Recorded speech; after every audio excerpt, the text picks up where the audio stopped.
Assalamualaikum warahmatullahi wabarakatuh. Perkenalkan, nama saya Ahmad Fadilah. Saya dari kelompok probabilitas dan statistika yang beranggotakan saya sendiri dan juga ada Miko Akira Pratama dan ada Yandi Jaya Putra Utama. Di sini kita akan membahas yaitu estimasi rata-rata dan proporsi suhu. Yang pertama-tama kita harus mengetahui definisi suhu. Definisi suhu adalah ukuran tingkat panas atau dinginnya suatu benda atau sistem yang menunjukkan energi kinetik rata-rata dari partikel-partikel di dalamnya.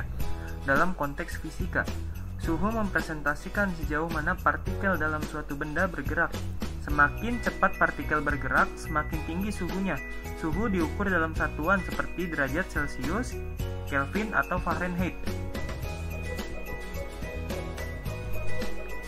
Pentingnya pengukuran suhu. Mengapa melakukan pengukuran untuk menentukan estimasi dan proporsi itu penting? 1. Memastikan stabilitas lingkungan, yaitu pengukuran suhu secara berkala membantu memastikan kelembapan dan suhu lingkungan tetap stabil. Yang kedua adalah mencegah kerusakan pada barang lingkungan. Fluktuasi suhu yang tidak terdeteksi dapat merusak barang alat-alat tertentu atau perangkat elektronik yang berada di lingkungan tersebut. Ketiga, yaitu atau 4, menjaga kesehatan dan kenyamanan. Suhu ruangan yang stabil dapat mempengaruhi kenyamanan dan kesehatan penghuni, misalnya menyebabkan stres termal atau memperburuk kondisi kesehatan tertentu. Dan yang terakhir adalah efisiensi energi.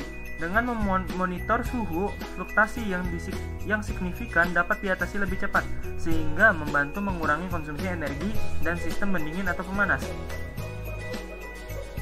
Selanjutnya, berikut adalah data dari pengukuran yang telah kami lakukan.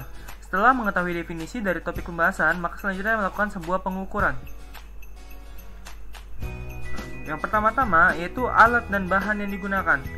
Untuk melakukan pengukuran, kita membutuhkan alat dan bahan yang digunakan, yaitu seperti yang pertama adalah DHT22 sensor, yaitu sensor DHT22 adalah sensor digital yang digunakan untuk mengukur suhu dan kelembapan udara dengan tingkat akurasi tinggi, cocok untuk aplikasi pemantauan lingkungan, otomasi, dan proyek berbasis IoT. Kemudian adalah jumper. Jumper adalah kabel kecil yang digunakan untuk menghubungkan komponen elektronik pada rangkaian, seperti pada breadboard atau modul lain tanpa memerlukan penyolderan. Yang terakhir adalah Arduino Uno IDE.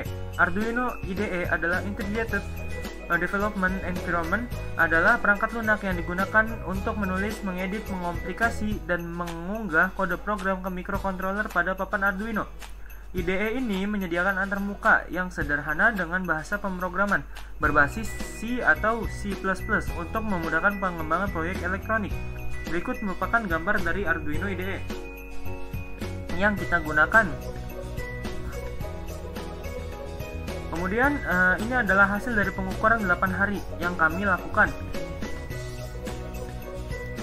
Berikut data tabel percobaan. Ini merupakan data tabel percobaan yang dibuat sesuai pada tanggal awal kita mengambil sampai akhir kita mengambil. Dan di sini merupakan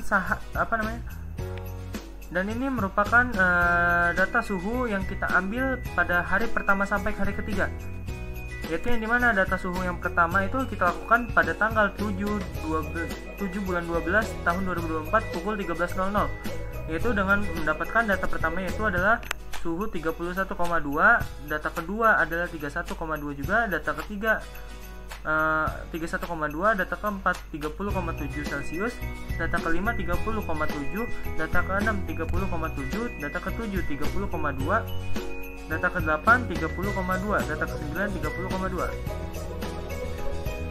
Ini merupakan data dari hari ke-4 sampai hari ke-7, yang dimana hari ke-4 kita mendapatkan data ke-10 yaitu 31,0 dan sampai data ke-21 yaitu 30,6. Untuk data sisanya itu bisa dilihat di sini stabil, cuma di data ke-16 itu mengalami penurunan suhu yaitu 29,3, tidak di hari biasanya, sampai data ke-18. Kemudian data ke-8. Data ke-8 yaitu adalah hari ke-8 yaitu adalah tanggal 17 tahun 2004 bulan 12, yaitu mendapati kenaikan suhu yaitu 31,8.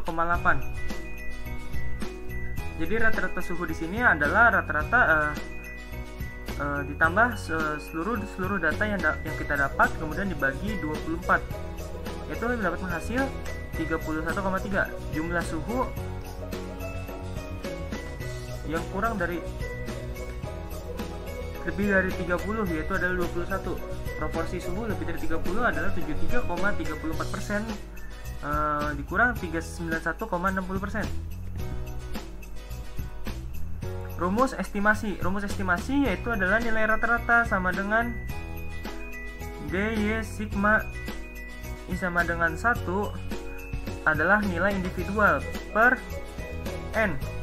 Nah di sini di mana X garis bawah sama dengan nilai rata-rata, XI sama dengan adalah nilai individual, X sama dengan adalah jumlah total nilai. Rumus proporsi di sini adalah P sama dengan X per N, di mana P proporsi kejadian tertentu, X jumlah data atau kejadian yang memenuhi kriteria tertentu, N sama dengan total jumlah pengamatan atau data. Berikut merupakan presentasi dari kelompok kami. Bila ada kurang dan lebihnya mohon dimaafkan. Kami tutup. Wassalamualaikum warahmatullahi wabarakatuh. Selamat siang.